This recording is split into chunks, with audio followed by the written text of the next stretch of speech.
Hello friends, welcome back to my channel Shalini Singh. तो आज मैं बात करने वाली हूँ कि लास्ट के 2 मंथ बचे हैं और दिसंबर भी आने वाला है और अभी तक आप लोगों ने प्रिपरेशन स्टार्ट नहीं की है और आप लोग सोच रहे हैं कि आप लोग बहुत ही अच्छी परसेंटेज ला पाएँ अपनी 10th क्लास में, जो कि बोर्ड है। तो आप लोगों को बहुत ही ज़्यादा मेहनत करनी पड़ेगी इन 2 महीने में, लेकिन मैं आपको कुछ ऐसी टिप्स बताऊँगी जिससे आप लोग जल्दी ही बहुत अच्छी परसेंटेज ला सकते हो। और दिसंबर आने ही वाला है जैसे कि आप लोगों को पता है, तो आपको बहुत ज़्यादा मेहनत तो करनी ही पड़ेगी। ये तो फर्स्ट बात है। अगर आप लोग सोच रहे हैं कि हम बिना मेहनत करे कोई ऐसी टिप्स बता दें जिससे आपकी 80-90% आ जाए, तो ऐसा बिल्कुल भी पॉसिबल नहीं है। तो मैं आपको ये पहले ही बता देना चाहती हूँ कि आपको बहुत ज़्यादा मेहनत करनी पड़ेगी और कुछ मैं टिप्स बताती हूँ आपको, तो उन्हें अगर आप फॉलो करेंगे तो मेरे हिसाब से आप लोग 80-85 या 70% तो पक्का ही ले आएंगे। तो चलिए बात करते हैं टिप्स की तरफ। जैसा कि अभी मैंने आपको बताया, आपके पास 2 मंथ है, मतलब टाइम तो बहुत कम है। तो आपको टाइम बिल्कुल भी वेस्ट नहीं करना है, लेकिन अब क्वेश्चन ये आता है कि हम लोग पूरी पूरी बुक्स पढ़ें, कौन सी बुक्स पढ़ लें, सैम्पल पेपर्स लगा ले, 10 ईयर्स लगा ले, या कोई नोट्स दे दूँ मैं जिससे वो आप पढ़ लो। तो ऐसा तो पॉसिबल नहीं है। मैं आपको एक ईजी सा तरीका बताती हूँ, उसे फॉलो करो। तो सबसे पहले आज आपको क्या कर लेना है, एक लिस्ट बना लेना है कि कौन से चैप्टर्स बहुत ज़्यादा इम्पॉर्टेंट हैं। जैसे कि अगर मैं बात करती हूँ मैथ्स की, तो आपको सबसे पहले मैथ्स की बुक उठा लेना है और उसके आगे कंटेंट रहता है, उसमें रहता है कि हर पर्टिकुलर यूनिट से कितने मार्क्स का क्वेश्चन आने वाला है।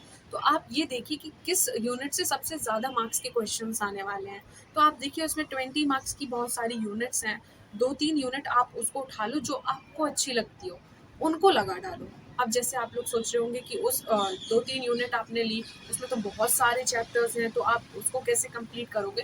तो उसके लिए आपको क्या करना है, सबसे पहले कोई भी वीडियो उठाओ यूट्यूब से या अपने मन से। अगर आप लोग बहुत अच्छे हो मैथ्स में, तो आप लोग सिर्फ जो आगे मैथ की बुक में दिया रहता है उससे पढ़ लो। अगर आप नहीं पढ़ पा रहे हो ना, तो कोई भी वीडियो उठाओ यूट्यूब से, आप उससे सिर्फ थोड़ा सा इंट्रोडक्शन पढ़ लो। इसके बाद आपको उठानी है 10 ईयर। और 10 ईयर कौन सी वाली लेनी है? आपको 10 ईयर लेनी है चैप्टर वाइज वाली। तो आपको एक एक करके चैप्टर उठाना है और उससे 10 ईयर्स के क्वेश्चंस लगाना है। अगर आप 10 ईयर्स के क्वेश्चंस लगा लोगे ना, कौन से क्वेश्चंस के लगाने, सॉरी, उस चैप्टर के 10 ईयर्स के क्वेश्चंस लगाना है जिसका मार्क्स बहुत ज़्यादा है एग्जाम में। लाइक आपने ट्रिग्नोमेट्री वाले सेक्शन का देखा होगा, तो शायद उसका 20 मार्क्स है फुल, जो एग्जाम में अगर आप देते हो, तो वो आपके लिए स्कोरिंग सब्जेक्ट है, सॉरी स्कोरिंग टॉपिक है। तो आप क्या करो, ट्रिग्नोमेट्री के 10 ईयर वाले से लगा लो क्वेश्चन। ऐसे ही आपको हर टॉपिक में क्या करना है, क्वेश्चंस लगाना है।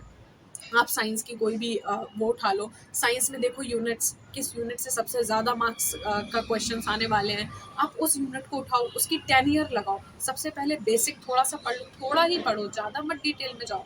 अगर आप ज़्यादा डिटेल में जाओगे ना, तो अभी आप कवर ही नहीं कर पाओगे। और अगर आपने ऐसा प्लान बना रखा है कि पहले मैं एक सब्जेक्ट को कंप्लीट करूँगा, फिर दूसरे सब्जेक्ट को पढ़ूंगा, तो आप ऐसा सोच लो, ऐसा तो बिल्कुल भी पॉसिबल नहीं है। क्योंकि अगर आप ऐसा सोच रहे हो ना, तो आप एक सब्जेक्ट को हो सकता है कंप्लीट कर लो, 90 मार्क्स ले आओ उसमें, और बाकी सब्जेक्ट में फेल हो जाओ। इसलिए मेरे अकॉर्डिंग आप रोज 1 या 2 घंटा लगभग 3 सब्जेक्ट को पढ़िए। आपके 5 सब्जेक्ट्स हैं, math, English, Hindi, SST, science. Computers का एग्जाम होता नहीं है, तो इसलिए आप क्या करो, इन सारे 5 बुक्स को क्या करो, आप डिवाइड कर लो डेज में। जैसे कि मंडे को मैं कोई भी 3 सब्जेक्ट पढ़ लूंगा, फिर ट्यूसडे को मैं अलग 3 पढ़ लूंगा। मतलब मैथ्स को डेली ही पढ़ना है, मैथ्स को डेली इंक्लूड करोगे।